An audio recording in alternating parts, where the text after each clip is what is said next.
Hey, this is Anney. And Samantha. And welcome to Stuff I Never Told You, a production of iHeartRadio.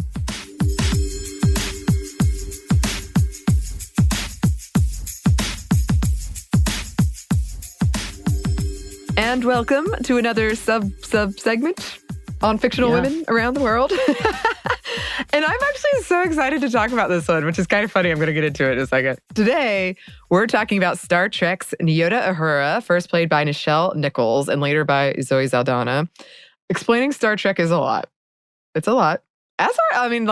No different than like Marvel or Star Wars. There's been a lot of property behind this one. And it's happening again. Like they're bringing it back. Yes, currently. And I have a lot of friends who are excited about it. But like in a nutshell, if you can imagine if our silly Space Force that we have here in the United States was an actual thing. And it's in this fictional world, which is set in like the future United States. Right. And it's called Starfleet in this universe. And if it's not militaristic, it's a diplomatic, exploratory thing.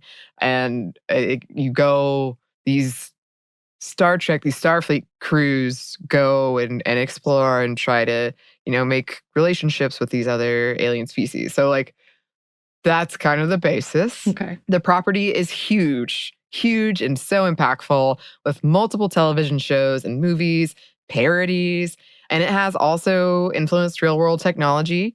Shout out to Spock. It was one of my first crushes. My brother loves Star Trek. He made me watch it on Christmas Eve, Star Trek Nemesis, when he knew I was afraid of aliens and I had nightmares that night. I had nightmares. But I actually, because I was so afraid of aliens, I know people listening to this are like, but you love Star Wars. I feel like Star Wars is much goofier in their aliens, and I say this with love.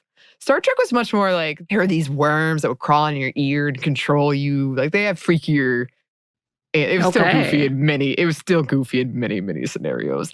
And Star Wars later went on to have things that were more serious. But I think I remember being 4 years old and watching over the couch as that guy. What was his name?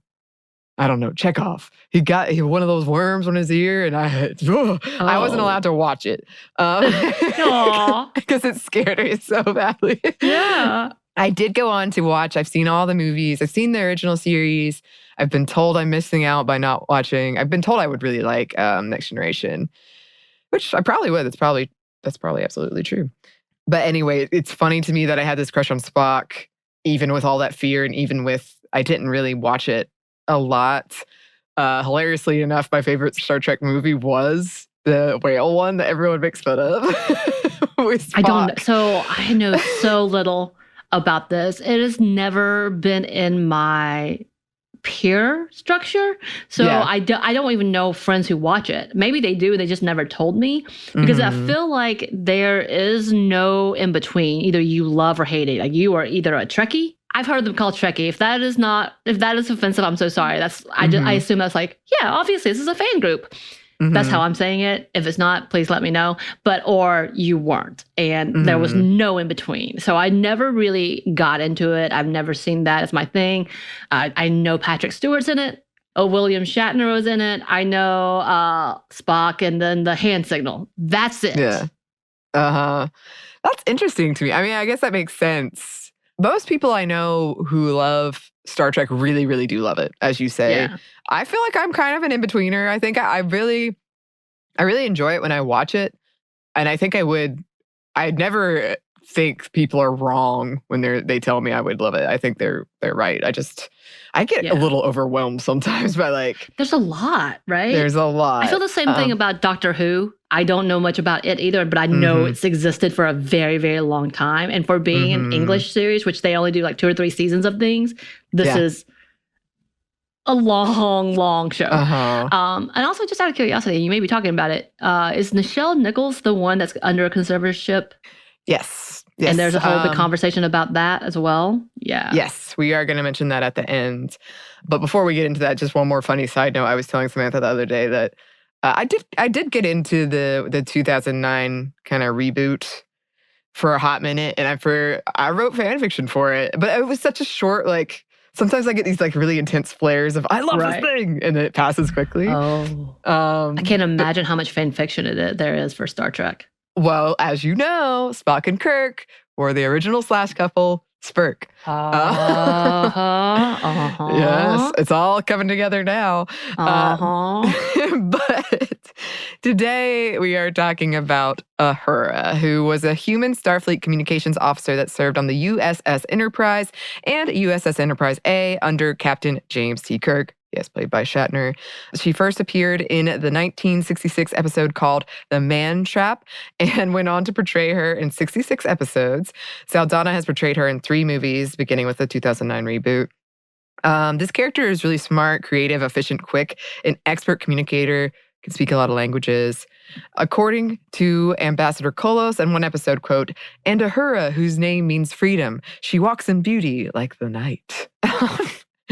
Some sources suggest the writers got the name from the 1962 American novel Uhuru by Robert Rourke, and Nyota, her first name, means star in Swahili. And it's kind of a joke in the show that you never know her first name for a long time, and everyone's trying to get it out of her.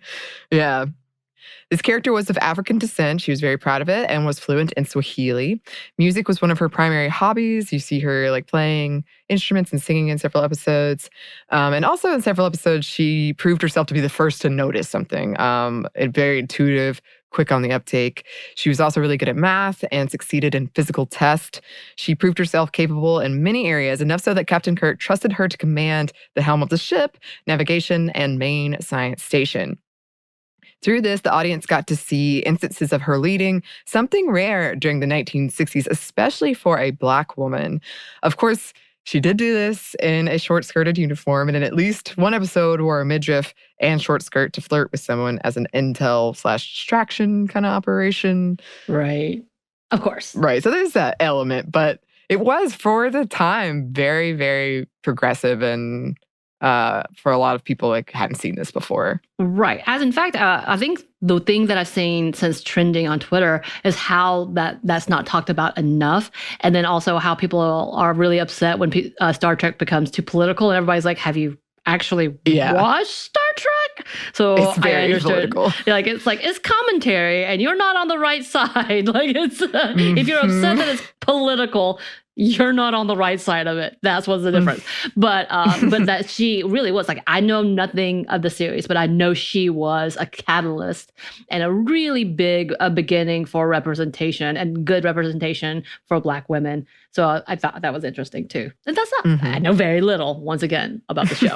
But here's some key points that I am finding out, as well as you are, if you don't know. So in one episode, she has to take command of the ship after it lands on a planet where an alien species casts a type of siren song on all the men. These silly men. And she and the rest of the women on the crew have to save the day. Yeah. Some have rightfully critiqued this in terms of it took getting every single man off the ship before Uhura got her moment. Of course. But still, pretty big moment. In another episode, a telekinetic named Charlie stole Uhura's voice and almost made her choke on it. That's an interesting thing. And then on a later occasion, someone attempted to sexually assault her and she fought them off. And at one point, she went through a traumatic memory wipe.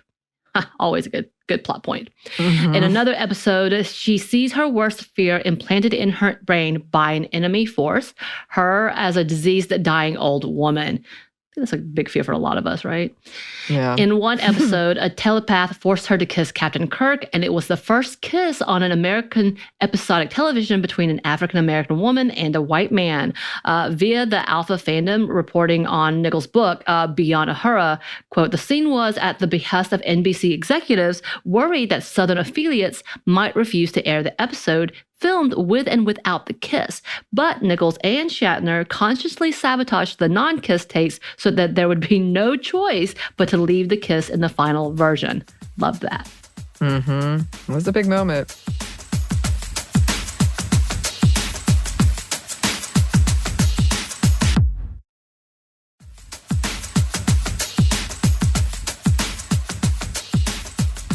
Uhura has been kidnapped and held hostage many times. She has also received many distinguished accolades. She served as lieutenant commander under Captain Will Decker and later served under Rear Admiral Kirk during the events of Star Trek: The Motion Picture. While some critiqued her lesser position of, in their words, this character answering Kirk's phone calls, others often argue her role was far more important than that. The writers just didn't give her the spotlight that she deserved all the time, maybe. This could also be an argument about how traditionally women's jobs get consistently undervalued. Because, I mean, again, from my point of view, I understand this critique, but when I was a kid watching this, I was never like, she's just answering his calls. She seemed to like be really on top of like managing things, and she was often the one that was like, hey, I think there's a problem here. She was handling it. Yeah, and she was very, very smart. It definitely, again, I was watching this as a kid, and I haven't really seen them recently, but when I was a kid, I remember thinking like, she's on their level and she's incredibly intelligent and they respect her and her opinion. In the 2009 reboot, she and Spock, who is her teacher, I will say, are in an on and off again relationship. Some fans hated this relationship and labeled her a Mary Sue. What? I could talk about this forever. You will not stand for it. I won't. Nichols said of this that there were hints of a Spock-Uhura relationship in the original series, but that people weren't ready for it. And yes, in this particular iteration of her, the reboot, she is a polyglot. She's super efficient and very, very smart. Okay, so during her time portraying this character, Nichols expressed several times that she was thinking about leaving during the first year of the series because she believed the role wasn't important or meaningful. The actor, she faced a lot of obstacles, but the character did as well, including allegations that the studio ordered some of her subplots to be cut from the script and that her fan letters not be delivered to her. That's terrible. And some studio executives reportedly even made racist comments right to her face. Of course. But famously, this is something else probably a lot of you have heard, Martin Luther King Jr. helped change her mind after sitting down with her, explaining to her that he was a big fan and that she could, quote, not give up because she was a huge role model for women and Black children in his mind. And after that conversation, related or not, her role did expand on the show. Many others have written about the influence this character had on their life as one of the first Black women on television not performing menial tasks. And that was kind of a key. And yeah, also this was happening alongside civil rights movement. In 2012, President Obama had a meeting with her and told her that he had a crush on her. That was cute. I like that. Comes full circle. Let me be president so I can tell my TV crush that I had a crush. Yes. Oh, that's all the ultimate goal. Do. Oh, got it. Yeah. Not a big deal. This is how you get to Mark Hamill, become president. I know. Please. I gotta go. Okay. Let's get to work, Samantha. So Nichols got involved in space activism in 1975 after witnessing a NASA presentation at a Star Trek convention that featured almost entirely white men. Yes. She started writing editorials about the importance of representation in space.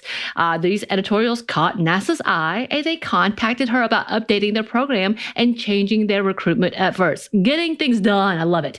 So Nichols agreed, but only as an independent contractor so that she could terminate her participation if they did not uphold their end of the deal. Very reminiscent of the Ma Rainey when they were like, you know what? I need to see all of the loopholes. As a part of this, she traveled the U.S. in 1975 and helped recruit the class of 1978, including the first 6 female American astronauts and the first 3 African American astronauts. Yeah, I love that. But yes, as you mentioned at the top, Samantha, lately, Nichols has been the focus of a Free Nichelle campaign. Her son successfully petitioned to be her conservator in 2018. So yeah, this is what we were talking about with the whole Britney Spears Free Britney movement. And there was a lot of conversation around, Britney Spears getting all this attention as kind of a, white woman. And we're not talking about all these other people who are in these conservatorships in similar situations and how it's kind of this much larger problem. And I did, right before this, I just checked, and it's still ongoing. She is still alive. I got a little scared because the Wikipedia article just said till 2020, but she's still alive. I know, I had a moment of panic. I was like, oh my gosh. She's, I think from like my quick researching, she is one of 4 remaining original star Trek cast members alive. Yeah, I think we need to talk about we've talked about the conservatorship before, and like there's so many other cases outside of Britney Spears. And Britney Spears even said, there's others I'm going to work towards helping. And hopefully Nichols' name is on that list as well. Mm-hmm. It's really, really an amazing story and a really amazing character and has had so much impact. And there's books, there's a website you can go check out. And I want to apologize if I got anything wrong because this was coming from a lot of my memory and also just research I did. And I know people, big fan, like my brothers. If you want to send us a correction or if you want to send us an addition, we'll read it because we love it. Because again, 2 perspectives and 1 perspective has no idea. Yes. Honestly, I love doing this kind of research, and it makes me so happy that so many people connect with a character like that. So yes, please send those suggestions our way. You can email us at stuffmediamomstuff@iheartmedia.com. You can find us on Twitter @momstuffpodcast or on Instagram at stuffmomnevertoldyou. Thanks as always to our super producer, Christina. Thank you. And thanks to you for listening. Stuff Mom Never Told You is a production of iHeartRadio. For more podcasts from iHeartRadio, visit the iHeartRadio app, Apple Podcasts, or wherever you listen to your favorite shows.